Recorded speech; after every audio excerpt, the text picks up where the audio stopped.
Hello everyone, and thank you for watching the first in a series about blockchain designed for you to get from zero to hero in this brave new world. I recommend watching these videos in the order they were produced, so subscribe and hit the notification bell right now to find out when the next one is available. Today we are covering what is a blockchain. Watching this video to the end will give you a comprehensive overview of exactly what is going on. Our series objective then is to make you the champion of blockchains in your community, someone who others come to for guidance. And to do that, you need a strong knowledge of the fundamentals of blockchain and then interesting perspectives and opinions different to everyone else, so you actually stand out. And today we start with actually resetting your idea of what a blockchain is, so you and I have a common understanding we can build on together. Our angle today is from a customer-centric point of view, why someone would use a blockchain both personally and in a company. Let's get straight into it. There are many ways people understand blockchains, and we should explore some of those. Whenever a new technology is introduced, there is a period of exploration where different people are trying different things to see what works and what sticks. What this does is create a number of very confident viewpoints that exist simultaneously at the same time. This is the state of blockchain today. Many people, many opinions. Having a viewpoint, though, is like the foundation of a house.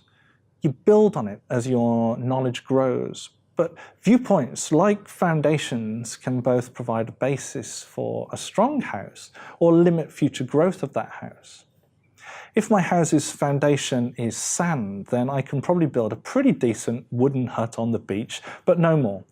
If my foundation is 16 meters of concrete, then I can build a pretty big skyscraper. So getting a really good grounding in what blockchains actually are then is critical to your own personal growth. There is a classic example of how getting a wrong viewpoint can affect you in the future from a very well-known American IT consultancy. I won't mention the name, that would be rude, but in 2016 they announced to the world that they have built a blockchain where you can edit the transactions that have previously occurred in case you got something wrong. It's like going into your bank account and changing a few of the numbers around. Of course, it was not well received by the blockchain community because one of the fundamental features of a blockchain is that a single person can't change the data stored in it. Otherwise, it could be subject to manipulation and fraud by that person.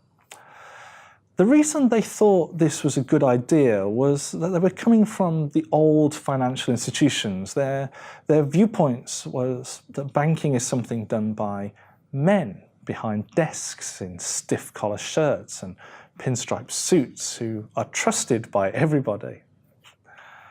So it's important then, critical even, for you to have a clear modern view of what a blockchain is so you have successful experience in this world and don't go down that path. I'll tell you what eventually happened to the consultancy at the end of this video. But let's start with what actually is a blockchain then. Have a think. If I asked you right now what a blockchain is, in my experience, most people would say something about a ledger, yeah? Possibly transactions are stored in blocks and then blocks are chained together. Sounds right? That definitely is right, but it's a mechanical point of view. It's to explain how blockchains work, but not what they are. We have to fix that poor definition we were originally introduced to.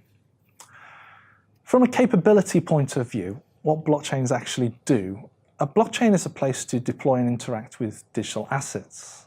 And that is it. It's a platform where digital assets can be owned and operated on and transferred between owners.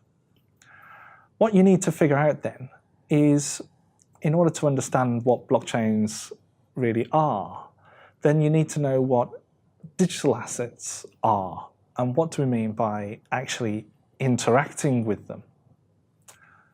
What is an asset? Well, an asset is something that has value to somebody. It could be a book, a music track, or a film perhaps. And in modern times, many of the things that hold value for us and somebody else, are digital in nature. We download books onto our Amazon Kindle, we stream movies on Netflix, and we listen to music on Spotify. So what makes them digital then is they are computer files stored and managed on a computer. You may be asking, why do we need a digital asset platform then? Because we can kind of do all this already.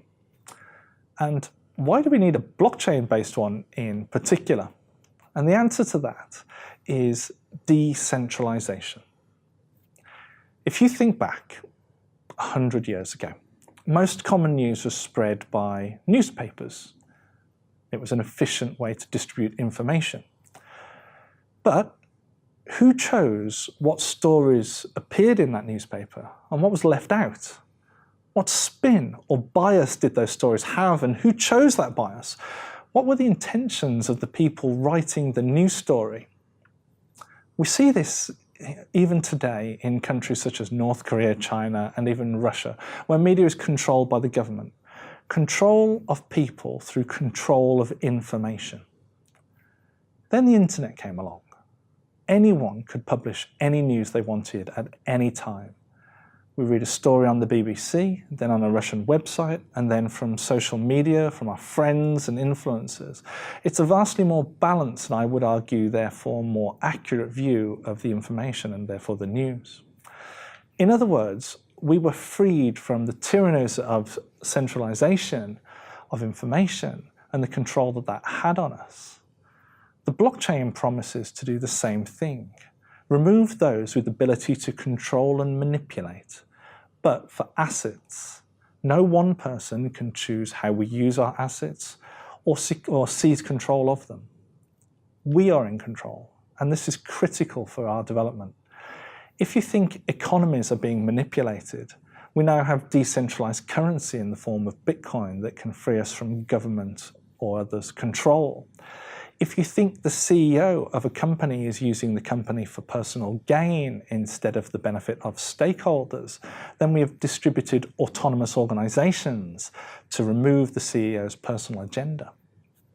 If you have invested a lot of time in building a large Spotify library, say, and you're worried about Spotify going bankrupt and losing your library, then we have decentralized music systems to replace it. There are many benefits to decentralization. But like we didn't understand the impact the internet would have on everyone when hypertext was created by British inventor Tim Berners-Lee, we don't yet fully comprehend the world post-decentralization or post-blockchain. It will be an exciting time though. No, it will be revolutionary time and place for us. But we need to get away from the philosophy and back to the practicalities. We've agreed already that a blockchain is a software technology that enables you to store and manage digital files or assets on a computer. From a functional point of view then, a blockchain is like a file store on the internet, like storing your pictures on Google Photos or iCloud. They are stored so they can be accessed by anybody, with your permission, on whatever device they normally use. I know right now you may be thinking of ledgers and blocks and transactions, but honestly, it doesn't matter for any practical purpose. They are simply implementation detail. Yeah, implementation details are important, but not from a user's point of view. And I want to keep stressing that concept as I think it's blurring the real values of blockchains. Right. Some assets, then, many assets, are not digital, like diamonds and houses. And in order to share those on a blockchain, we need to link the physical form of them to the blockchain somehow. And the way to do this is to create a reference to them. Think of it as a barcode. We store the barcode on a blockchain. That barcode needs to be unique and unchanging so that one and only one barcode represents one and only one individual asset, such as my house. And we can do that in a number of ways, depending on the type of asset. For example, I want to store a house. I would create a barcode which contains the GPS coordinates of the house. GPS coordinates don't change over time, so it's fine to do that. With a diamond, I may laser engrave a serial number onto the diamond. More securely, I may take a three-dimensional scan of that diamond and use that as a unique identifier.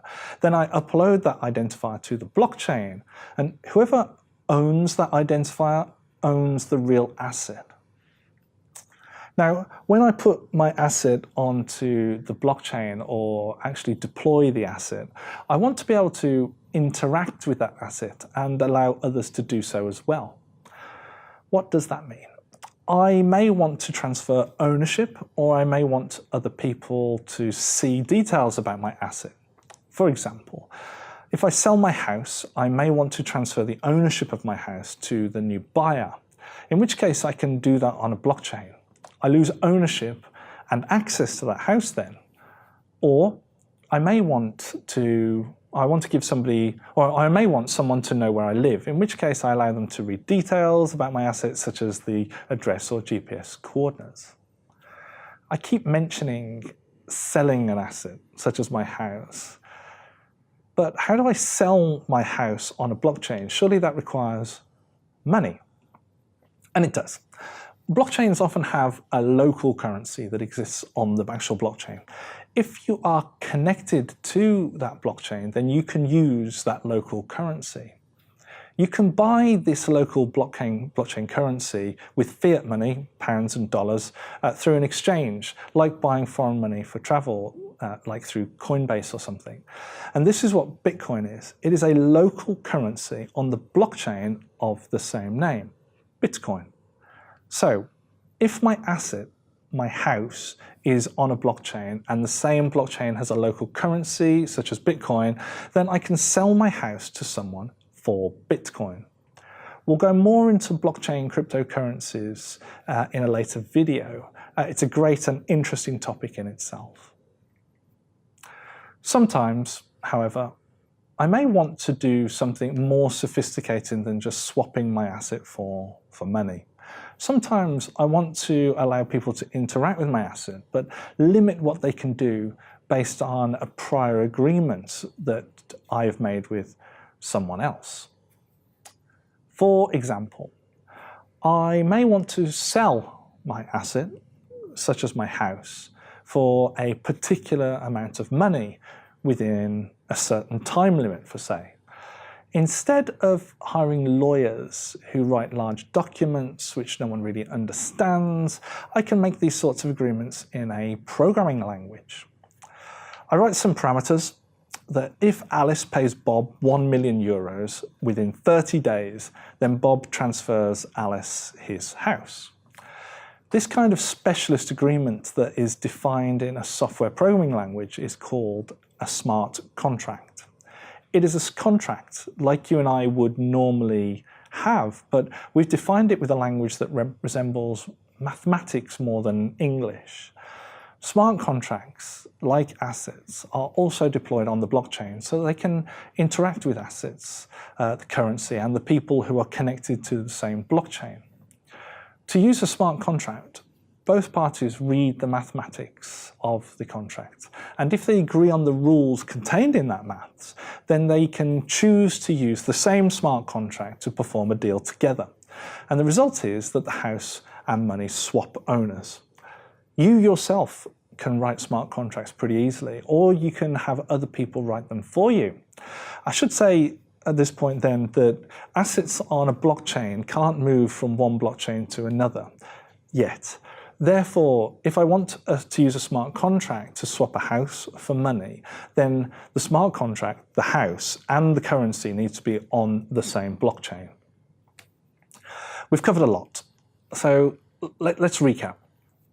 Blockchains are all about managing digital assets. A digital asset is a product such as a music track. We can manage real assets as well if we can uniquely identify them on a blockchain, like a house or a diamond. I upload my asset, such as my music file, to something similar to Apple's iCloud. And I can perform various tasks. I can transfer ownership of the asset to someone else, for example. Blockchains, as well as having assets stored on them, they also tend to have their own local currency, and Bitcoin is like this. It's a local currency to the Bitcoin blockchain. If I want to put rules around how a transaction proceeds, I can use smart contracts, which are like normal contracts, which could be written in English. However, a smart contract is written in a programming language, which is like mathematics. So I can make rules like, if Alice pays me $1 million, transfer ownership of house to Alice. And that's about it. That's all blockchains really are. I promised you a little earlier to tell you what happened to the consultancy who designed a blockchain you can alter. Well, they kept going.